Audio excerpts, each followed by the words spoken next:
Hello and welcome to SweetSpotDFS. This is a preview for the 2020 Arnold Palmer Invitational presented by MasterCard. Got to get that last part in, otherwise it's not official.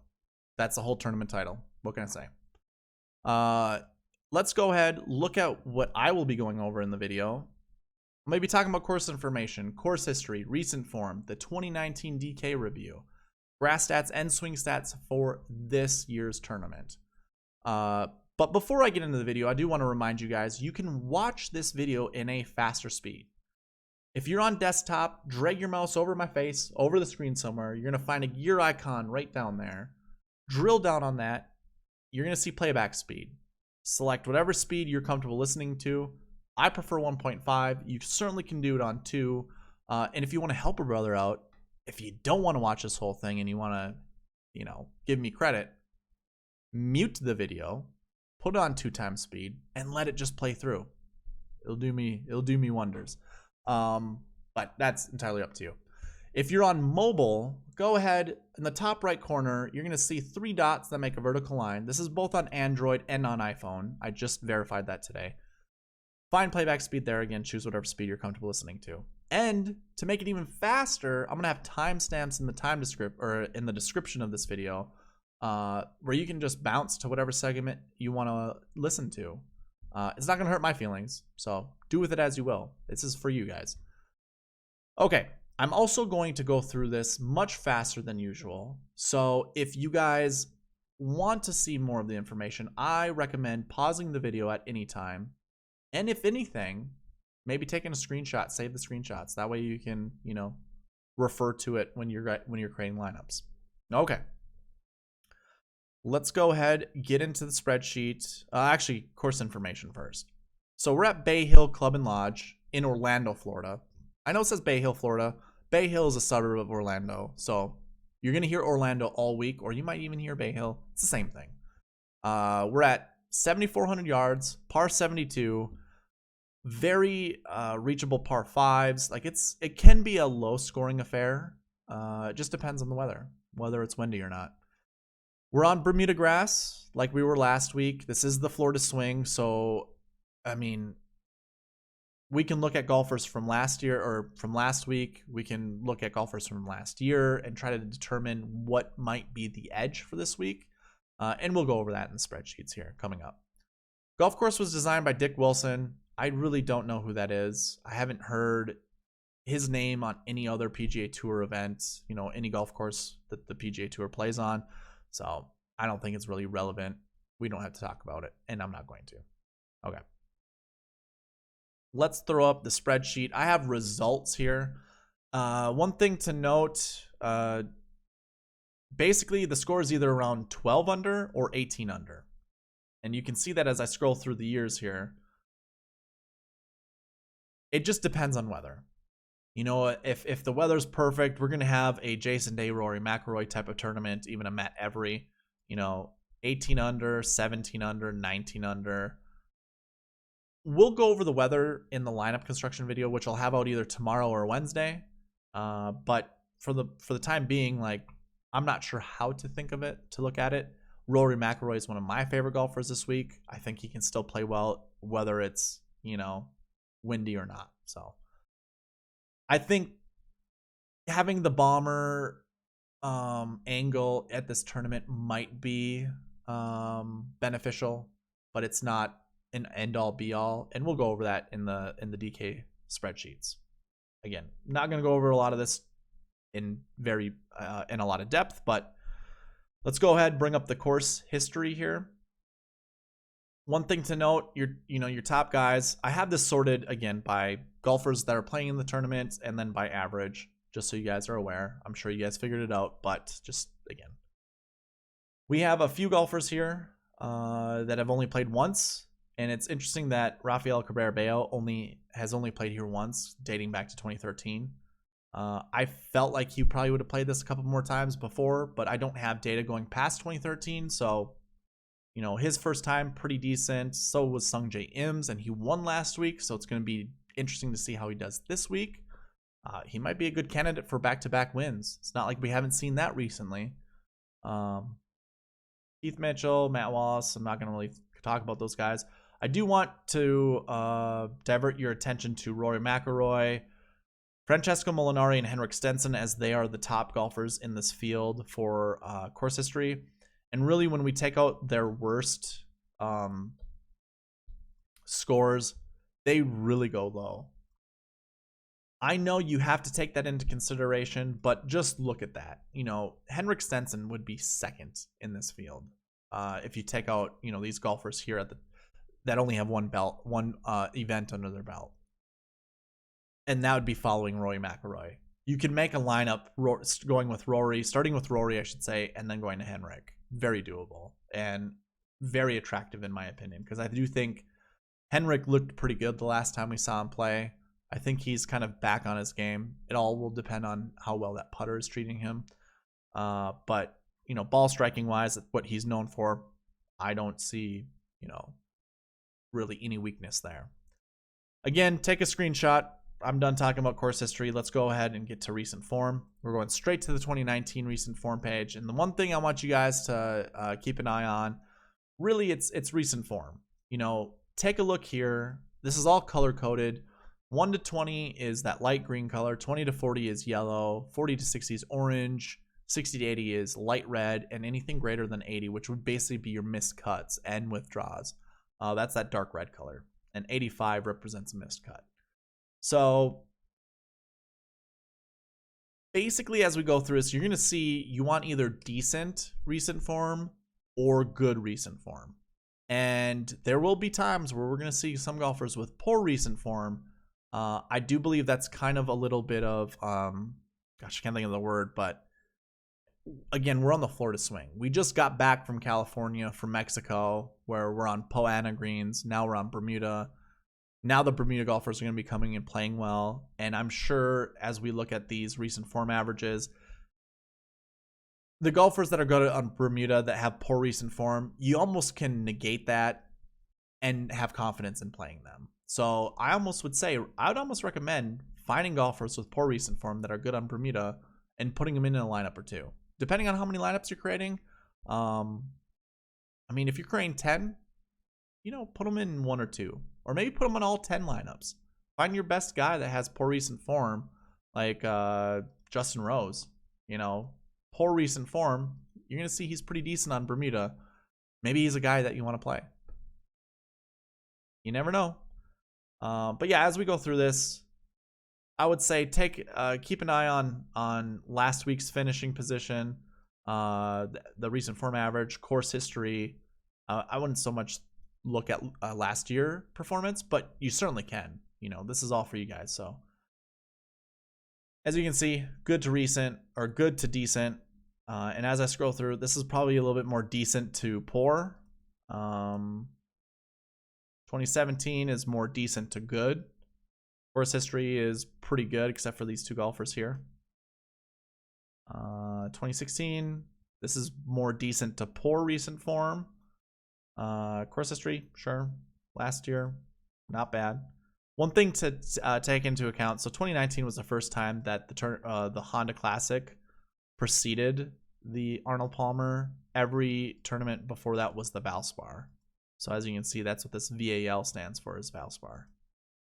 So keep that in mind as we go through this. Also, I really don't think it matters because Valspar is nearly as difficult as the Honda Classic. They're both very penal golf courses that aren't that long. So I think they're a good corollary to each other, but I would definitely give Honda Classic a bit more of a difficulty level than Valspar. Either way, I don't think it really matters which golf course it is. I just wanted to point it out. 2017, I can't remember if we went through it, but it's good to decent recent form. 2016, it's poor to decent. 2015 is kind of in the middle. 2014 is basically good to decent. And 2013, kind of in the middle. But it's mostly good to decent up top, and then we got a couple poor ones wedged with a good one, a good recent form golfer. So that's basically recent form, and all my recent form again goes back the last 7 years. So now that we talked about that, let's go into the 2019 DK review. And basically what I'm going to be doing here is, well, first of all, I want you guys just to look at odds all the way to value, because I'm going to hide those 3 columns. I don't think it's really relevant to go over it, but you can see a lot of good golfers finish well at this tournament. So I think that's something we can also anticipate this week at the Arnold Palmer. But yeah, you have your value here, which is just your fantasy points per game divided by salary times 100 to get a good value. But yeah, I'm gonna hide this information, and that way we open up all of the stats here we can go through. I'm gonna go right straight to the grass stats and talk about those. One thing I want you guys to pay attention to is this left column, finishing position. Look at how many light green there are compared to the dark red, and that way we can kind of determine if it's a successful category we should be looking at or if we shouldn't. And I would say overall Bermuda, you got your you got your winner. You also have a 3rd place and a 6th place. It's definitely worth looking at, but it is certainly not the end all be all. Actually, let me bring it all the way back. I think if we were to go down to Lucas Glover and scroll all the way up, this is your top 45 golfers in Bermuda. So if we're looking top 45, it definitely matters because you have your optimal lineup in here. You have your 1st place guy, 2 3rd place guys. Definitely top 45 in Bermuda we want to be looking at. And I really don't know any corollary that goes with that. I would say maybe tee to green, and we'll go through that very shortly or pretty soon. The 2019 Bermuda, I didn't really see it matter all that much, and a lot of these guys only had played once, so I'm not gonna really weigh 2019 Bermuda stats as an important one to look at. Yeah, I'm not there. I'm not gonna talk about it. As we go through these stats here, I would take the PGA rank heading into that tournament for each category and then apply it to the player that's playing at this tournament. As you can tell, you don't have 1, 2, 3, 4, 5, 6, 7, 8, 9, 10 all the way down. It skips a couple, and that is their PGA rank heading into this tournament. But as I sort, this is your top 20 golfers for tee to green. And as you can tell, you see a lot of light green. Tee to green, definitely a very important stat this week, and definitely something to consider. And I'd also consider it with Bermuda because as I look through all these top 10 golfers, you're going to see the Bermuda scores not bad. In all reality, Francesco Molinari, who won this tournament, really the only guy that had poor tee to green, but good Bermuda. Everyone is in the orange. And if I were to go, who would be the worst one that made the top 10? Luke List, 53.54. If we sorted by this, go all the way down to Luke List, 55 or 54 or 53.54. This would be your top 71. So not very good. It's not what I was looking to see. I thought maybe it'd be a little bit better. But orange is not a bad Bermuda score. I would definitely look at that. But here you go, tee to green. I was pretty surprised to see that off the tee also played a huge factor, but not really, because off the tee and tee to green, if tee to green is going to be pretty big, I would imagine off the tee would be as well. I don't really foresee many times where tee to green is good and then approach is your best stat. I always usually see it off the tee. So as you can see, approach wasn't that important. And as I scroll down, you got your 3rd place finishes in there. So Rafa all the way up would be your top 38. So we could look at approach, I guess. I don't like having to scroll through all, like top 35 and everything. Really, the only thing that applied to me was maybe Bermuda, and that's how you would get to some of the guys that you need to fill out. Yeah, approach just in the top 20. You don't see many golfers that you really needed to put on your lineup. 2 for sure with Rory and Keith Mitchell, but other than that, not that many. I'm not really going to go through these next couple stats because, as you can tell, none of it's really that relevant. You could say, okay, Rory, sure, Tommy Fleetwood, This is around the green. These guys are really good golfers. So having good stats there, I don't think really matters that much because I'm not choosing Rory for his around the green stats. I'm choosing him for tee to green, off the tee, that kind of stuff. And same would apply for Tommy Fleetwood. So around the green, not very relevant. Putting, not very relevant. Proximity, I'd say not very relevant. Green and reg, again, not relevant. And then birdie or better, which is surprising. I would say not relevant, but you do have a couple here. We can scroll down and look at some of these guys. Yeah, we can still look at birdie or better. I'm just going to Keith Mitchell up. That would be your top 38. So again, maybe just your top 35. Try to find some golfers that you like. Match them with the Bermuda stats here. And really none of these Bermuda stats are that bad. Rafa, Benny Ann. Yeah, okay. So definitely want to consider Bermuda with some of these stats. I would say birdie or better or tee to green or tee to green. I think that really matters. So, all right, done with the 2019 DK review. Let's go ahead and go into the 2020. Let's take everything we've seen, apply it here. I would say we probably want to find good to decent recent form. As we scroll through this and you take a look, you can see the names over here. I would take that into consideration. I would not pair any of these guys up in a lineup together. Just don't do it. Maybe find two, but no more than two. As you can see, most of this recent form. Glover, like there might be some guys you really like. You might like Molinari down here. Don't pair him up with a Brooks Koepka and a Phil Mickelson, or a Brooks Koepka and a Justin Rose. Just don't do it. I would avoid pairing these two up. So having said that, I might just put one lineup together with those two on there so it just doesn't bite me in the butt. But I'm not going to put those guys together. As for course history, I mean, we see a lot of course history. I'm not sure. Again, I would look at Bermuda. If there's nobody with course history like Scotty Scheffler, I would just look at the Bermuda stats and make sure that it makes sense to play them. Okay. I just noticed that this isn't frozen up here. Okay. So I'm going to go ahead and hide really all of this because we do not need to talk about it.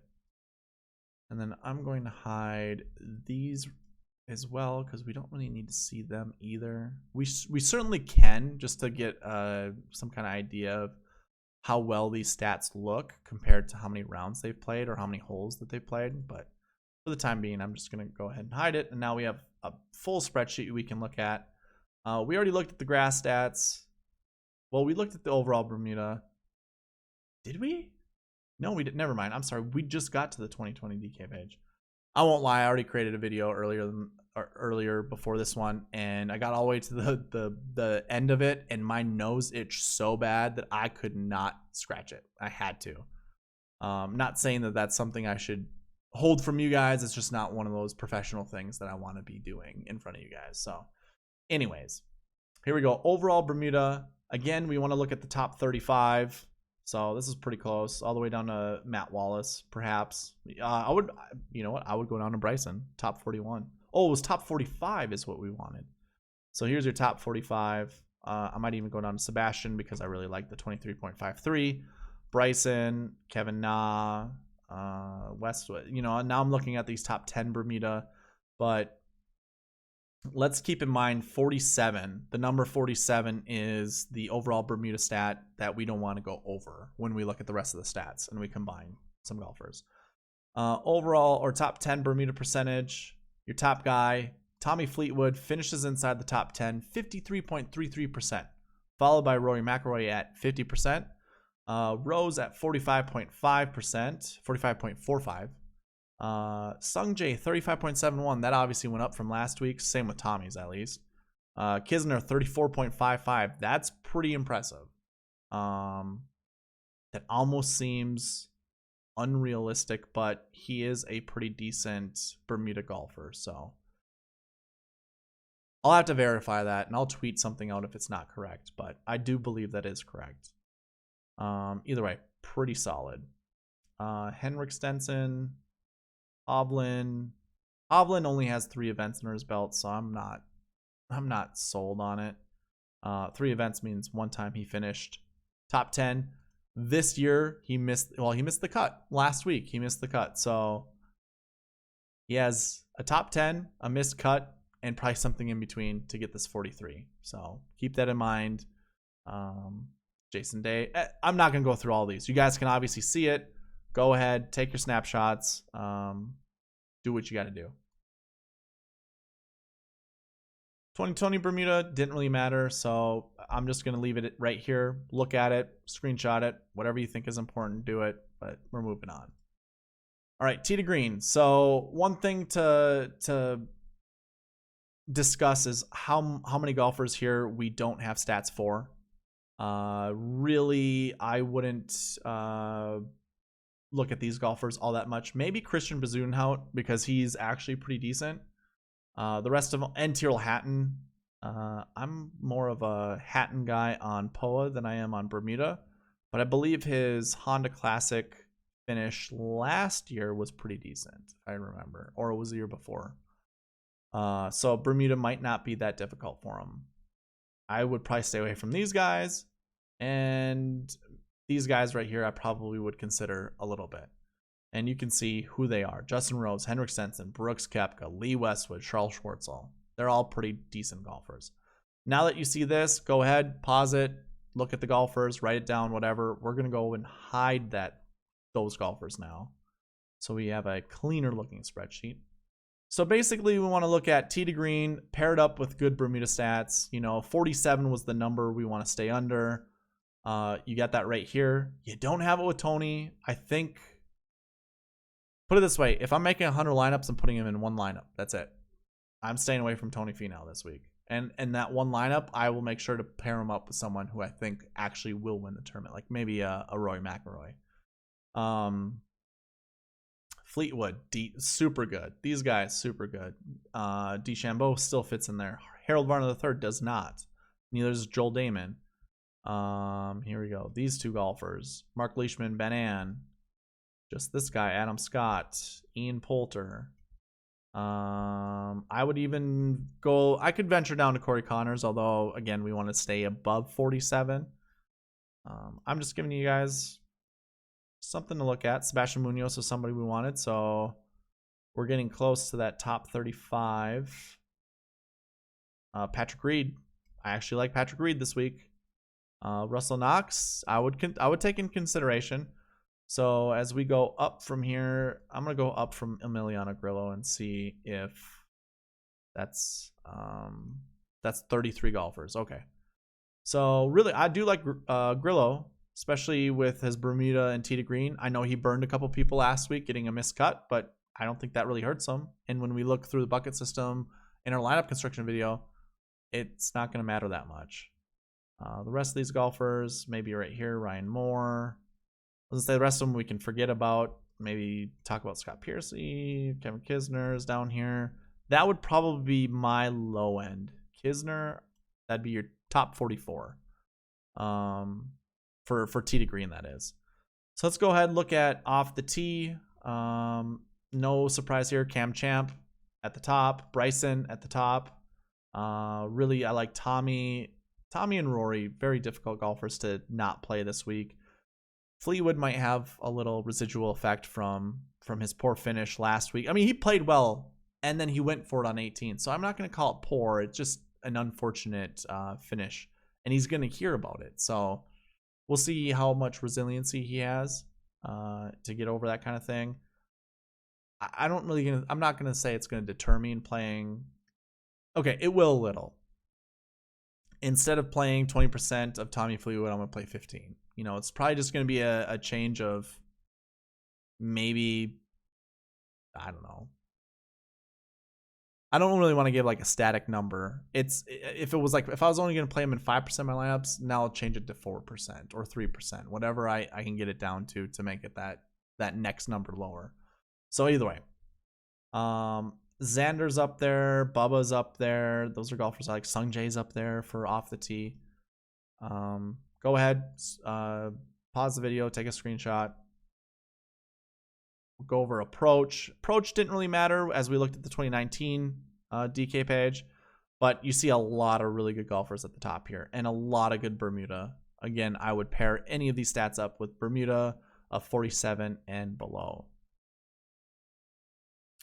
Around the green didn't matter in 2019. I also don't think it's going to matter in this tournament. I guess unless... No. Last year it wasn't a scoring fest, so... And we didn't see a lot of around the green golfers at the top. So I'm not gonna really put it into consideration. Putting, not going to. But again, screenshot this. Green and reg. Not going to really talk about this one either. Because it didn't really apply last year. I don't think it hasn't... In all honesty, this stat to me has been the biggest disappointment because I don't see many tournaments week in, week out where there are a bunch of guys with good green and reg stats on the top 10 or in the top 10. Maybe these are your cut makers. I mean, I like these three golfers here, super dependable, but I'm not going to play them just based off of green and reg. Maybe I play at Corey Connors because he's 6,900 and I like that green and reg stat. He might make the cut just based off of that. So I'll take that into consideration. Proximity. I'm not too thrilled about this stat. I don't really care so much for it, but you guys can take a look at the players that are at the top of proximity. Birdie or better, I'll probably look at a little bit. It's always a good stat to have. And again, I'll probably pair it up with your Bermuda stats here and just find a good golfer that fits that mold. Driving distance. Now, this is a difficult one to gauge because you're going to see Jazz Jane Watananon at the top. That's from WGC Mexico. I think he has 4 events under his belt, and those are 4 rounds under his belt, and those 4 were at WGC Mexico. So some skewed stats for some of these guys like Willett and Jazzy J. Other than that, yeah, your normal guys that would be at the top of driving distance.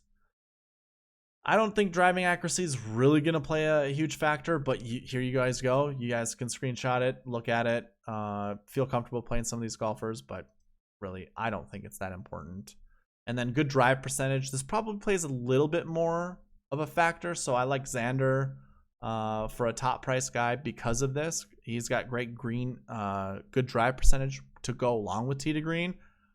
Bermuda's not as good as I'd want it to be, but Xander's not a bad play. Yeah, I mean, Morikawa's nice to see up there. You see Fleetwood and Cabrera Bello up there. Those are good ones to see also. Other than that, I don't really so much care.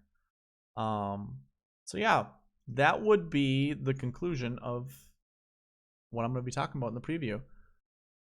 In the future, I'll probably go over more of like course information, looking for like looking for just the course layout. Maybe I'll add that to my videos because I do want to go over whether or not having a fade golfer or a draw golfer matters more.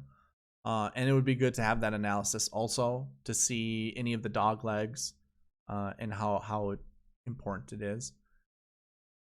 Last year was won by Molinari. He primarily plays a fade. The year before that was won by Rory McIlroy. He primarily plays a draw. The week before that was won, or the year before that was won by Rory McIlroy. Mark Leishman. We already talked about Leishman. He hits a fade. Jason Day hits a draw. I don't know what every plays, and Tiger primarily hits a fade. So I guess, I don't know, all your high scoring events. Really, I should say your super low scoring events where the score is high or low. I'm sorry. It'd be the opposite way. It's weird saying those things. 18 under, won by golfers who hit draws. 12 under, golfers who hit fades. So it's just a weird observation. I'm not going to put a lot of salt into that. Like, I'm not going to put a lot of weight into that. So you guys can do whatever you want with it. Other than that, I'm going to call this not a wash, but I'm going to call this video done. Sorry I got out late. I had more important things to do. So hopefully I'll have the lineup construction video tomorrow for you guys, because I would like to get it done earlier so more of you guys can see it, how I go through the bucket system and how I create lineups based off of that. And then that way it also allow me to create lineups a little bit easier and faster, as opposed to, you know, staying up till 2 in the morning or whatever to finish my lineups on a Wednesday after I create my video, and then consequently just getting like 4 or 5 hours of sleep. So I'm going to try to avoid that, but look for a video tomorrow. If not, I'll have it out Wednesday. It's not gonna hurt my feelings if I get it out Wednesday. Yeah, so hopefully you guys enjoyed the preview. Hopefully it gave you some insights. I would appreciate any comments to improve the video. Leave a like, subscribe, all that good stuff, and I will see you in a lineup construction video tomorrow or Wednesday. All right, see ya.